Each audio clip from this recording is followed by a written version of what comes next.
வணக்கம். வள்ளி வீட்டு சமையல் சேனல்லேருந்து நான் வள்ளி பேசுகிறேன். உங்களுக்கு நான் இன்றைக்கி என்ன கற்றுக் கொடுக்க போகிறேன் அப்படின்னா, சிக்கன் வதக்கல். நான் எப்படி செய்கிறேனோ அதை மாதிரி பார்த்து நீங்கள் செஞ்சு பார்த்துட்டு எனக்கு கமெண்ட் பண்ணுங்கள். வாங்க வீடியோக்குள்ளே போகலாம். முதல்ல ஒரு கடாய் எடுத்து அடுப்பில் வச்சுக்குவோம். சிறு தீயில் வச்சுக்கணும், ரொம்ப ஓவராக தீ வைக்கக்கூடாது. வச்சு ஒரு ஸ்பூன் 1.5 ஸ்பூன் சீரகம் போட்டு லேசாக வறுக்கணும். அது லேசாக சூடு ஏறின உடனே மல்லி, நான் சொல்கிற அளவு வந்து 1/2 கிலோ சிக்கன்.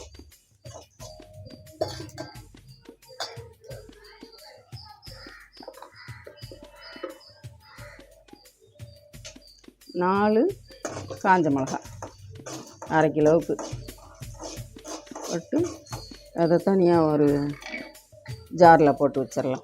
இதை வந்து தண்ணி ஊற்றி அரைக்கக்கூடாது, பொடி பண்ணி வச்சுக்கணும். இதை வந்து எண்ணெய் ஊற்றிக்கும். எண்ணெய் காஞ்ச உடனே ஒரு கொத்து கருவேப்பிலை, 100 கிராம் சின்ன வெங்காயம் கட் பண்ணி வச்சுருக்கேன், அதை போடுறேன்.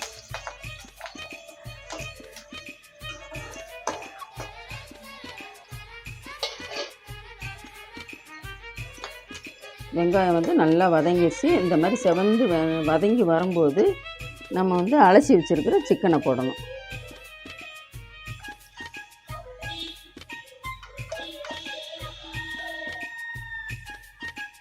சிக்கனை போட்டு இந்த வெங்காயத்தை கூட போட்டு நல்லா வதக்கணும்.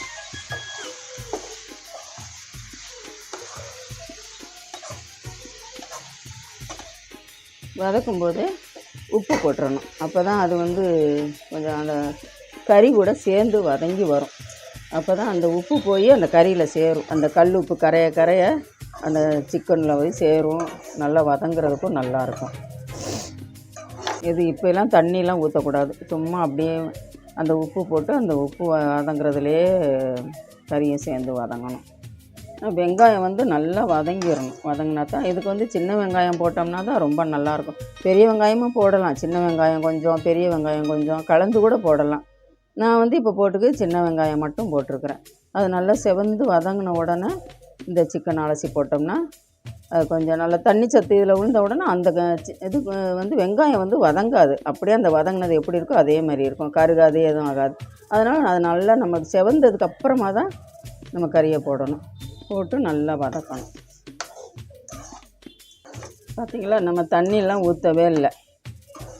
அந்த உப்பு போட்ட உடனே தண்ணி கோர்த்துக்கிட்டு அப்படியே வந்துக்கிட்டே இருக்கும் தண்ணி. அதனால் நம்ம தண்ணி ஊற்றாமல் அந்த எண்ணெய்க்கும் இதுக்கும் அப்படியே நல்லா கொதித்து வர்ற மாதிரி வரட்டும். நல்லா இதுலேயே வந்து 3/4 வெந்துடணும். அப்படி நல்லா வதங்கி நல்லா வெந்துச்சுன்னா தான் நம்மளுக்கு வந்து அந்த டேஸ்ட்டு கொடுக்கும். இதே மாதிரி மட்டனில் கூட செய்யலாம்.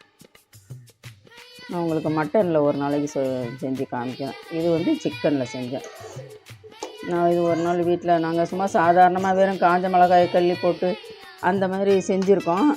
நான் இன்றைக்கி கொஞ்சம் இது ஒரு நாள் இந்த மாதிரி வித்தியாசமாக இருக்கட்டும்ன்ட்டு மல்லி, சீரகம், மிளகாய் இதெல்லாம் பொடி பண்ணி நல்லா வறுத்துட்டு பொடி பண்ணோன்னா நல்லா வாசனையாக இருக்கும். செஞ்சு பார்ப்போன்னு செஞ்சு பார்த்தோம், நல்லா இருந்துச்சு.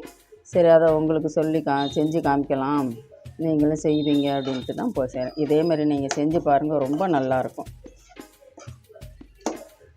எவ்வளோ தண்ணி வருது பாருங்கள், தண்ணியே ஊற்றலை. அந்த உப்பு போட்டதுனால அப்படியே தண்ணி வந்துக்கிட்டே இருக்கும்.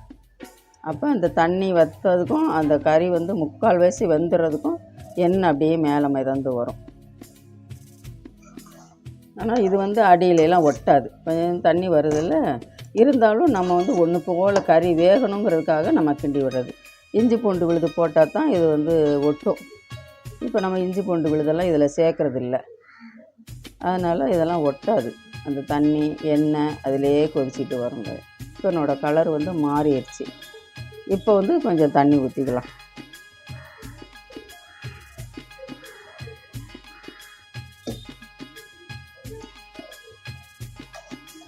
தண்ணி ஊற்றின உடனே கொஞ்சமாக மஞ்சத்தூள், ஏன்னா இதெல்லாம் கவிச்சி அடிக்காமல் இருக்கட்டும்ங்கிறதுக்காக தான் அந்த மஞ்சத்தூள் போடுறது. நம்ம நம்ம அந்த கோழிக்கறி வாங்கி நம்ம இது பண்ணும்போது கொஞ்சமாக மஞ்சத்தூள் போட்டு அலசிட்டோன்னு வச்சுக்கோங்களேன், கொஞ்சம் நல்லாயிருக்கும். கறியும் நல்லா பார்க்குறதுக்கு நல்லாயிருக்கும், அந்த கவிச்சி இல்லாமல் இருக்கும். தண்ணி ஊற்றி மஞ்சத்தூள் போட்டு நல்லா கிளறி விட்டுட்டு இப்படி மூடி வச்சிடணும். ஒரு தட்டு வச்சு மூடி வச்சிடலாம். அது கொஞ்ச நேரம் அந்த தண்ணி சத்து வற்ற அந்த கறியும் வேகும். வேகிற வரையிலும் கொஞ்சம் மூடி போட்டு மூடி வச்சிட்டோம்னா கொஞ்சம் நேரம் கழிச்சு ஒரு 5 நிமிஷம், ஒரு 7 நிமிஷம் அவ்வளோதான்.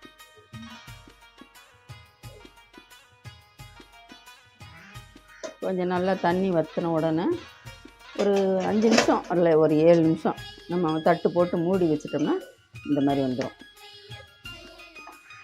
இந்த மாதிரி தண்ணி கொஞ்சம் வற்றிடுச்சு பார்த்தீங்களா? இன்னும் கொஞ்சம் தண்ணி வற்றுச்சுன்னா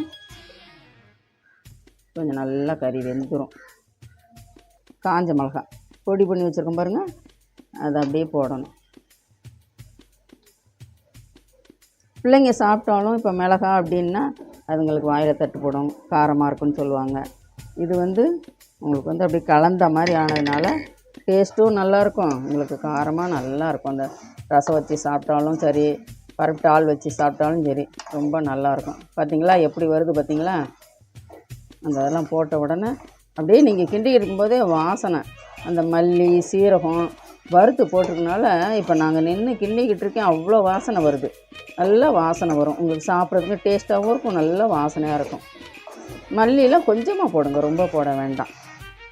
ஒரு 1/2 ஸ்பூன், 1/2 கிலோ கறி அப்படின்னா ஒரு 1/2 ஸ்பூன் போடுங்க.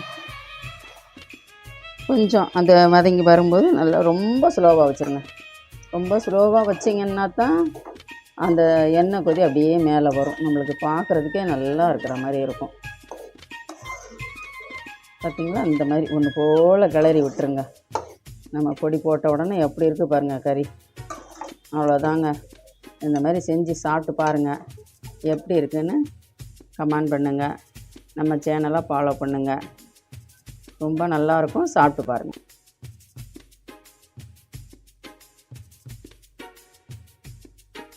நீங்கள் எனக்கு ஃபோன் பண்ணி நீங்கள் நல்லா ஈஸியாக சொல்லித்தரீங்க, எங்களுக்கு இது ரொம்ப நல்லா இருக்குது அப்படின்னு சொல்லி நீங்கள் கமெண்ட் பண்ணுறது எனக்கு ரொம்ப சந்தோஷமாக இருக்குது. நீங்களும் செஞ்சு சாப்பிட்டு பார்த்துட்டு சந்தோஷப்படுங்க.